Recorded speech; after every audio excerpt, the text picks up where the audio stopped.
Hey guys, somehow when I tried to film this with my camera phone, it just didn't look right.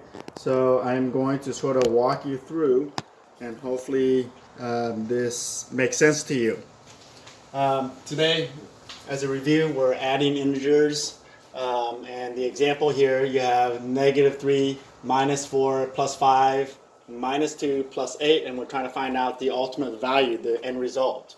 And don't forget, in class I showed you how to use a T-chart as well as a number line. So these are the two models I'm going to sort of walk you through, and hopefully it sort of rings a bell and you understand how to create your own. Within the T-chart, I make two columns, a positive column and a negative column. And for each one of these terms that I have up here, and I have 5 terms, a -3, a -4, a +5, -2, and a +8, I'm going to take each of those and place it in the correct column. So a -3, I put in the negative column. A -4, I put in the negative column. +5, I put in the positive column. -2, I put in the negative column. And a +8, I put in the positive column. And once we finish inputting all of our terms, we put it in our T-chart and we add each of the columns as a separate unit. So 5 plus the 8, which is 13. 3 plus 4, which is 7. 7 plus 2 is 9. So now I have a total of 13 and for a positive column, a 9 in the negative column. Now I'm going to subtract and get the difference between the two numbers. I have 13 minus 9 and I get 4. And since 13 is larger than the actual number 9, I take the column heading, which is a positive, and therefore I place it next to my difference number, and the difference was 4, so I put a positive. How is that related to the number line? Well, we start with the 0, and on a continuum of number lines, we know that if we move to the left of 0, we get smaller numbers, negative, and then if we move to the right, we get positive, which gives you a larger number.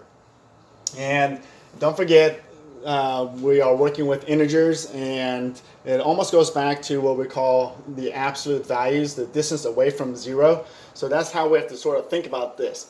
And since I started with a -3, I'm going to put a starting point of 0, and I labeled start, and I move to the left 3 units. So -1, -2, -3, and that's where I ended up with the first term. And so I write the -3 on the line, and then create a dot above it, and now I go to the next term, which is a -4. Now negative again moves to the left, so I'm going to move 4 units to the left from where I left off from the previous term, which was a -3. So from -3, I'm moving to the left again, -4, -5, -6, -7. That's where I ended up. So I put the -4 on the line, put a dot where I finished, right above my arrow, and then it says +5. Well, again, positive movement, we go to the right. So we go 5 units to the right from where I left off, which is -7. So it's -7, move over 1, -6, -5, -4, and then I think I miscounted here, -3, and then -2 is where I ended up. So I moved over to the right hand side 5 units, and I ended at -2. So I put my dot, and then I go to my next term. Well, it says negative, so I know I'm going to move to the left. So from my -2, I'm going to move over to the left 2 spots, which is -3, -4. Put my dot, and I wrote -2 on my line. Now I have my last term, which is a +8. I'm going to move to the right 8 units. So from my -4 is where I ended up, -3, -2, -1, 0, then 1, 2, 3, 4, and those are the 8 total units that I moved to the right hand side. and I put my dot, and I drop my anchor, and I circle my final answer, which is a positive 4. And again, this matches what I had with my T-chart. Hopefully this helps.